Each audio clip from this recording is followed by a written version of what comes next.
At the end of the First World War, Russia was devastated by famine, and America sent a relief mission. It was the Hoover mission. Do you know any of the facts surrounding the activities of the Hoover Commission? Well, there's no question that in 1922, 1923, Russia was finished. Industrial output was perhaps 8 or 10% of 1913 figures, and people were starving by the hundreds of thousands. And the Hoover mission was organized, of course, to send aid to Russia. But most of the aid went to the Bolsheviks, who controlled really quite a small part of Russia at that time. Only a very small part of the aid went to the White Russians or to the Far East. And then after 1922 and 1923, Lenin instituted something known as the New Economic Policy, or this series of 5-year plans. Can you tell us about the 5-year plans and the part that the major American corporations, major world corporations, played in building up the Soviet Union? Well, there are two separate phases here. The New Economic Policy was started in 1923 by Lenin, and I found, and I published this in my first book from Stanford, that every single Russian industry was rebuilt or restarted by foreign corporations, mostly German, British, French, and American. By 1928, Russia was back to approximately its 1913 in industrial output.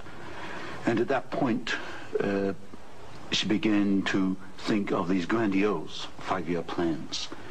And in 1928, Gosplan, which is the Russian government planning commission, actually designed an initial 5-year plan, but this was thrown out. It was inadequate, and American corporations were brought into Russia. And the first 5-year plan and the second 5-year plan were actually designed in the United States by American corporations. And what were these corporations? Which ones specifically were involved?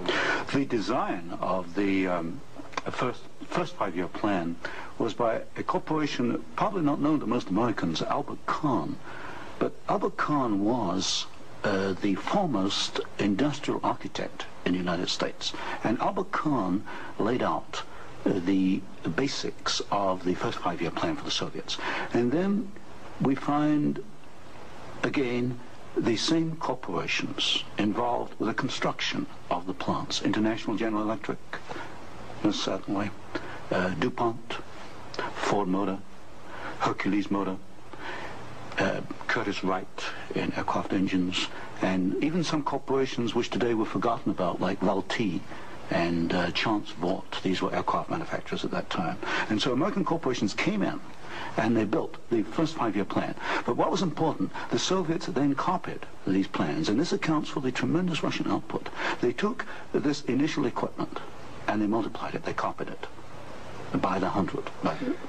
Now, how about Ford Motor Company? Did they play a part in the building up of the Soviet potential? Very definitely. Ford Motor Company built the Gorky plant, and the Gorky plant produces the GAZ series of vehicles, that's G-A-Z, and these are trucks and some automobiles. And right from the early 1930s, you find that the GAZ plant has had military potential, and Ford knew that when it went in and built the Gorky plant.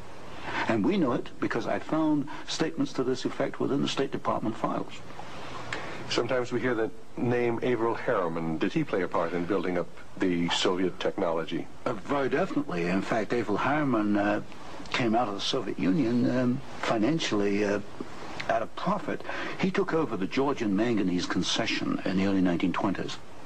Got this back on his feet for the Soviets, and manganese became a prime export for the Soviets, and so they were able to sell this abroad, get foreign exchange, which financed their industrialization. And then they bought out Harriman about 1929, and Averell Harriman received as compensation $1 million more than he put in the first place. How about Armand Hammer of Occidental Petroleum? Armand Hammer is a very interesting example. Armand Hammer received the first foreign concession in 1922. In asbestos in the Ural Mountains. And he also conducted for the Soviets a number of other enterprises, right down to pens and pencil manufacturing, for example. But Armand Hammer is interesting because his father, although Armand Hammer today is chairman of Occidental Petroleum Corporation, his father was Julius Hammer, who in 1919 was Secretary General of the Communist Party USA, which emphasizes the argument I made throughout my books, that at the top level, there's no difference between your top communist and your top capitalist. They interlink. You've got Armand Hammer, chairman of Occidental Petroleum. His father was Secretary of the Communist Party USA in 1919. So it's basically a power grab. It's a power grab, an international power grab. Now, during the Second World War, why, Russia was pretty well decimated once again by German forces. What part did the American Lend-Lease program play in building up Russia's industrial capacity after the Second World War? Well, Lend-Lease built up Russia's capacity, modernized it, and expanded it during World War II. And there was some continuation all the way through perhaps to 1948, 1949. There was a program after Lend-Lease, which was supposed to be restricted to foodstuffs and industrial materials, but in effect, I checked the records in the warehouses in Suitland, Maryland, I find that even after World War II, and this was against the intent of Congress, I suspect, there was a massive transfer of the latest industrial equipment to the Soviet Union under the so-called Lend-Lease program. Now, in 1948, there was a fascinating book came out by Major Racy Jordan, in which he talked about American aid to the communists as far as their ability to build nuclear weapons.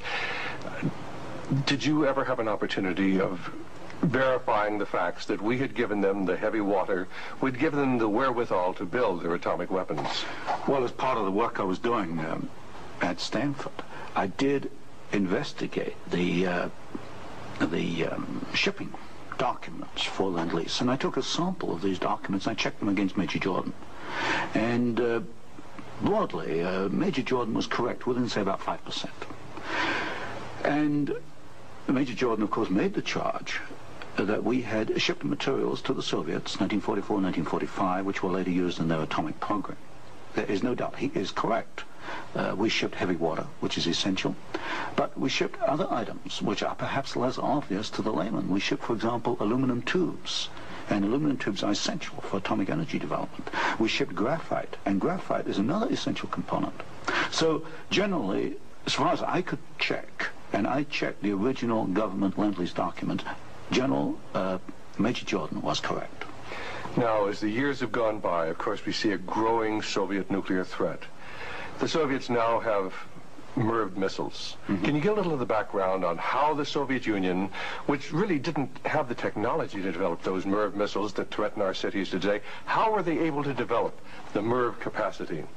Well, you've got to go back and look at how the Russians were able to develop a rocket, space technology anyway. What they did after World War II was American forces were held back for a while the Soviets occupied East Germany. They stripped East Germany. They took back the latest of the V-2 rocket technology from Peenemünde and other places. And the V-2 became the basis of the Russian space technology. Now, if you skip the intervening years, you will find when you come to the early 1970s that the Russians did not have the capability to MIRV their missiles. And in particular, they lacked the ability to produce the very precision, micro-miniature ball bearings that are needed for the control systems. There was only one company in the world, Bryant, Chuck and Grinder, which could make the machinery which machines the races within which these ball bearings run. And without those races, you just cannot make MIRV missiles in any quantity. You can make one off, but not in quantity. Bryant, Chuck and Grinder was allowed to ship to the Soviet Union 45 of these machines at a time when we only had 33 in the United States. But wasn't there any objection to doing this? I objected at Miami Beach in 1972. Other people objected, but the objections were squashed. And predominantly at fault here is Henry Kissinger and the incoming administration, the incoming Nixon administration. This was known. I'm sure it was known in DOD. If I knew it, then certainly DOD knew it. But the objections were squashed, and there was suppression of the information.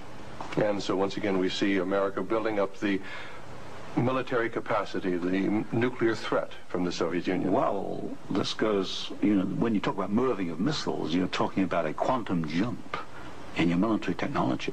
Now, I'm not a military man, but to me, the ability to do that is a massive leap forward, and we enabled them to do it, and we did it knowingly and deliberately.